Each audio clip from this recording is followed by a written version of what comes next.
So, this guy that I came across known as Techlead that has a massive channel where he talks a lot about social issues and has been known for his awareness of being in the Silicon Valley and working for Google. Now he picks up the idea he should jump into social and geopolitical issues and speak on his ideas of how Ukrainians should just surrender, which I'm just surprised by. I think Ukraine should surrender. Yeah, I think they should surrender. And I know a lot of people are going to disagree with this statement and say, how can you be such a coward? This is such a weak thing to do. This is not right. And they're going to say that I'm an idiot and they're just going to not watch this video. But when we think about how do we maximize the number of lives saved? How do we minimize the number of deaths? I am going to watch this entire video, so if Techlead sees this, I'm watching it from start to finish. I've watched this multiple times and I have notes of things that I think are important that I want to touch base on. If life is more important than politics, then just surrender. We stop all bloodshed immediately. Nobody has to die at all. And the fact is there's so much massive brainwashing and war propaganda out there that it is very difficult to figure out what is the truth. There's a tweet here, you're not going to like this, but your outrage at Russia is not real. It was put there by people who know you better than you know yourself. The entire narrative is manufactured by all of the media outlets. And all this propaganda is the exact same case that Glenn Greenwald, if you remember, he's the journalist who blew up in the Edward Snowden case, has been complaining about, noting that a huge portion of the viral stories that people spent the first week mindlessly passing around either had no evidence, reason to believe they were false, or were debunked later on, including stories like the Ghost of Kiev airplane that shot down so many Russian airplanes. This was video game footage.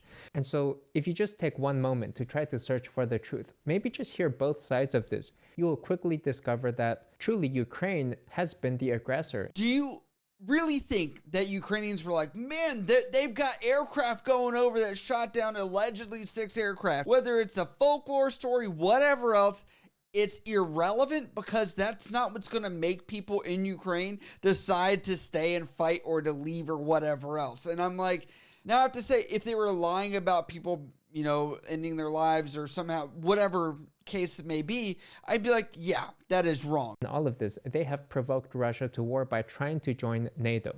In fact, there's this very clear speech by Putin announcing the start of the conflict, which received almost no airtime in the West. It was very difficult to find. I don't know why nobody bothered showing this, but it's a must-see speech. I'll link it in the description below, but it is quite historic in that it's announcing what his aims are, and it's not to conquer Ukraine. I want to say I do agree it's good to have your healthy bit of skepticism when you're looking up anything, but there's also a point of where you're going past the obvious first step of they are in a country they do not belong in. The end. That's the first start of this. Also, if you want to reflect back on history, which you will do later here, I have to say there were countries that did surrender within several days of being taken over during World War II. Do you think they got any other mercy after they were sent to camps and other things like that? Do you think that's how that went down? Like, what fueled the fight was not them fighting and defending. What fueled the fight were other external factors that you're not looking at. He says, the current events have nothing to do with the desire to infringe on the interests of Ukraine and the Ukrainian people. I reiterate, we are acting to defend ourselves from the threats created for us and from a worse peril than what is happening now. And essentially, he's saying the same thing he's been saying the past 8 years, which is he just wants Ukraine to be neutral, to demilitarize, and keep trying to join NATO. And Ukraine's insistence to continue to try to militarize itself is simply unacceptable. You can't just build a military base on the doorsteps of Russia. This was the exact same thing that led to the Cuban Missile Crisis, where the Soviet Union tried to build a missile base in Cuba, and the US said, no, you can't do that. And so these negotiations had been continuing ineffectively for years, Ukraine continuing. You would say ineffective, but the reality is the Russian people in 2014 spoke out against their current government leadership there that was very pro-Russian. And as they saw that going that way and the corruption going that way, they were like, we don't want that. That was 2014. The people spoke. The people are supposed to be represented by the government, right? But that's not what was happening, and so they rose up, and that's how the Crimea thing took place. Now, there are small factions that were more on the east that, you know, he's claiming that those people wanted to be part of Russia, but that is something that is very specific. And I'm going to say, overall, the country said they were wanting to be part of NATO. They were wanting to do these things because if you look at Russia, what benefit do they have? Yeah, they gave their nukes away to Russia, and they're like, what are we getting for this? And I think he overlooks the basic fact that self-defense is a human right inherently. It is something that is inbred in us from a just natural perspective of self-preservation. So the fact of being like, hey, bypass your entire right of being able to defend yourself is very crazy to me. To build military bases right on Russia's doorstep, and Russia had no choice, feeling it as an existential threat, to preemptively disarm Ukraine before they became a real physical threat to them. And so the real story is what Ukraine is doing now is intentionally using its own citizens as body shields, putting military vehicles and artillery in residential areas intentionally in order to provoke an attack on its own residential civilians, and then it's going to publish these war stories and war propaganda about civilians being killed. He's talking about Russia preemptively trying to disarm Ukraine, and I'm like, I think this is really a land grab of influence, and he saw that their influence was creeping closer and closer from the people from 2014, didn't like it, and now he's like, well, we have to act now before this goes any further, because if we don't, it's going to continue, and that's what he didn't want. And so this is really about land and influence and a little bit of resources, because Ukraine's probably one of the better countries that were part of the old USSR. The Ukrainian military is much smaller, less capable. That is already known across the board. If you're looking at this from a structural perspective, you're going to say these people are learning to do guerrilla warfare by realizing that if they're from multiple vantage points in various buildings and doing, place to place, they probably have a better chance as they have cover and things like that. Whereas they're not going to be out in the fields. They don't have the tanks, the aircraft, the vehicles, everything else to make that happen. So they're making Molotov cocktails to just be able to fight back. This is them resorting to the best case scenario that they have. Civilians being killed. And in fact, Ukraine even recently removed age restrictions to join the army, so we've got child soldiers as well as body shields. They are actively saying to their own children, hey, here's an AK-47, go join the fight, go war for your own country, for independence. I mean, you've already got people aged 18 to 60 who are fleeing the country, trying to get out of Ukraine, who are fleeing their own government. They're not afraid of Russia, they're afraid of Ukraine, trying to force them to fight a war that they don't want to fight. And Ukraine, meanwhile, is closing the borders, arresting people who are trying to escape, and forcing them to go out and be their body shields. And now they're asking for children to do this as well. Like I said, the Ukrainian military is not that big. They're gonna need more people. If you want to talk about children going to war, my gosh, I dare you to just go to Google. Or I dare you to even look at U.S. history of how many people lied to join the military and say that they were actually older than they were. When you're looking at places like the U.S. that we have a draft, then you have other countries like Russia where they have conscripts which are required to do mandatory military service. It's not like those people want to go there either. And I don't think that people are really trying to run from the Ukrainian government. They're trying to run from Russian government. I like to get a balanced approach about all of this. So I go over to RT.com, which has been banned from Western propaganda, and I just take a look at the comments and see what are other people, what are the Russians believing, right? What type of propaganda do they think? Is this reasonable? And they're saying here that Ukraine has removed age restrictions. They're prepared to sacrifice kids at the altar of his egomania, that being Zelensky.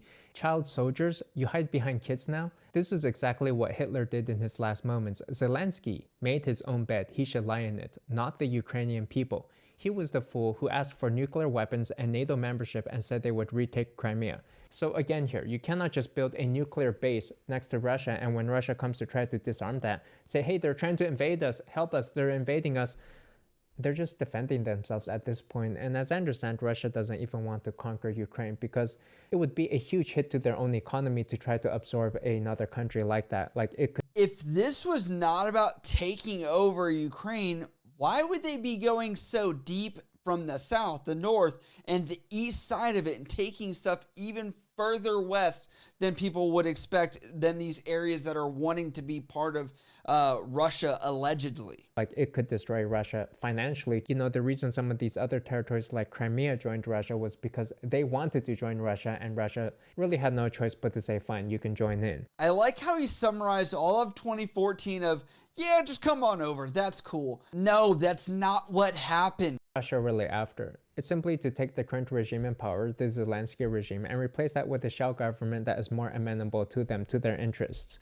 And when you take a look at like Japan and Germany, which also surrendered in World War II, they're doing great now, right? The people are thriving. So in my opinion, the war is simply a battle between politicians throwing their own civilians to slaughter. I like how people like to use Germany and Japan and other things like this. I've lived in the EU before for 3 years. I've lived in Japan for 4 years.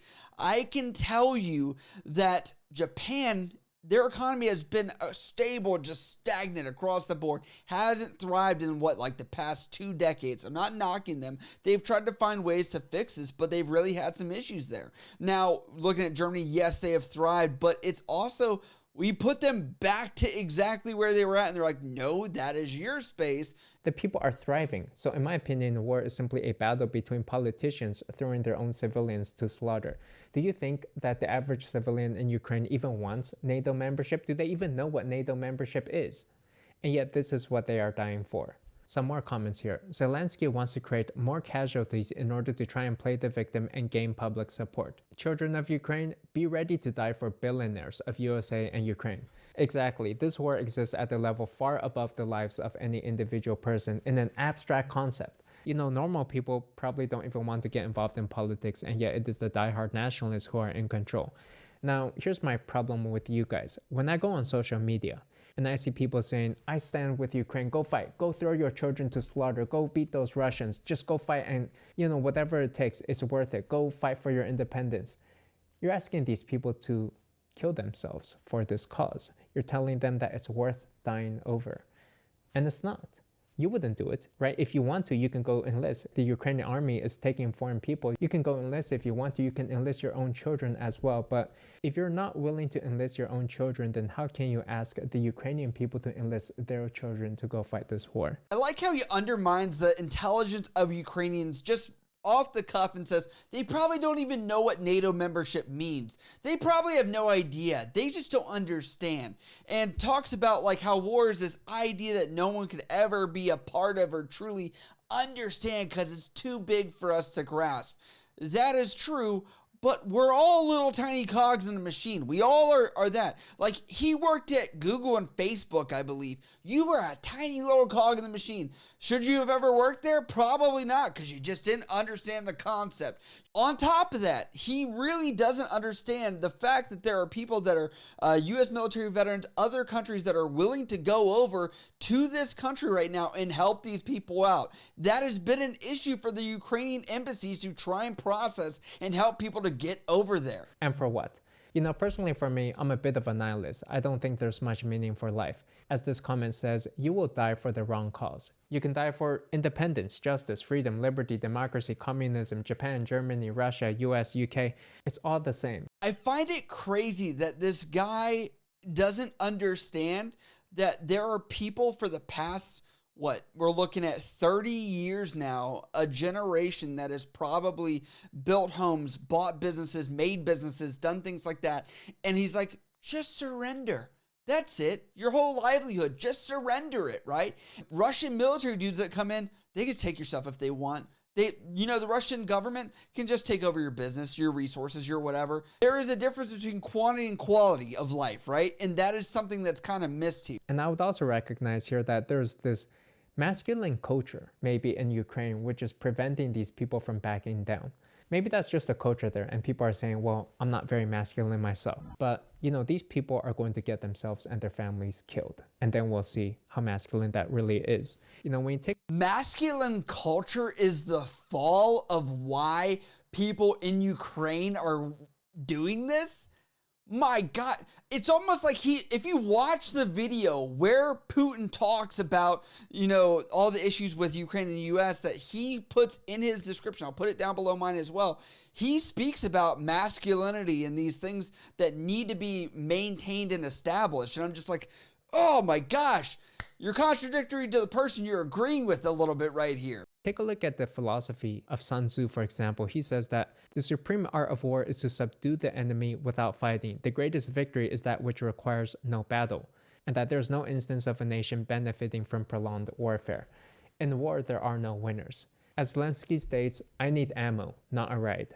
So those people who are just looking for a fight, guns blazing, dying in glory, heroism, narcissism, testosterone-fueled attention, fame, drama, you're gonna get your fight all right, and you may get everybody killed in the process. And it's funny because it's negating the fact that Zelensky has tried to meet several times, has asked to meet, has tried to call before all this happened, and for what?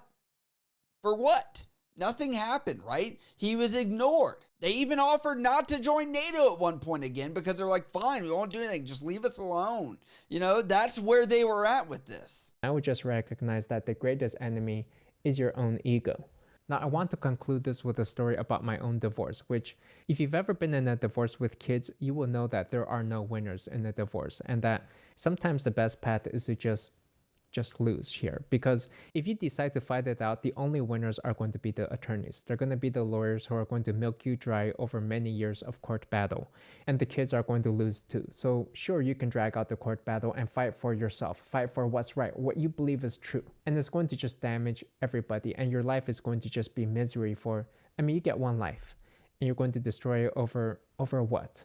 So I would say choose your battles wisely and avoid conflict altogether if you can. What I love about this is this guy is sitting here saying, hey, if you're having a divorce with kids, just let the mom have all the custody. If that's the case, if that's your agreement, you're going to live with that later on. And if your kids don't know your name, don't know who you are, and you don't value that relationship, you know, bravo to you to being heartless if that's the case. But that's not the case for many, as people would like to see their kids. A lot of people want that experience. It's not even about the money. It's about the time. You don't get that time back after a legal proceeding, battling it out for custody. You don't get more time. And that is something that you need to understand too, is like you've even said it. You have one life. In this video, you know, as I'm trying to be as constructive as possible, but it did frustrate me because this is coming from a guy that is in a country where you're not being oppressed in regards to what you can or cannot say. You have this freedom to do that. I'm not one to say like America's only place of freedom. I understand that,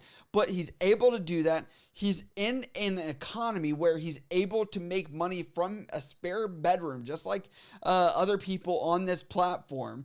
And he's not under any risk of attack or being driven out of this home that he has earned money to pay for this in order to do this either. What this is about is the battle of opportunities, resources, and ideas. Opportunities to, if they join the EU, to go travel and study abroad and get better education other places. Also easier trade agreements and things like that. Whereas if they stay with Russia, they're more restricted. They can't travel all the same places. This comes down to the kind of passport you have as well. Like I said, I've lived in these countries before to understand this concept. I just find this a little bit crazy to come from a guy that worked for Silicon Valley at one point for these tech giants and is now trying to act like this guy that's like questioning everything and trying to be the contrarian to all of this. And I'm like, this just isn't a good look, and I think this isn't going to age well. But that's my opinion. I'd like to know what you guys think down in the comments below,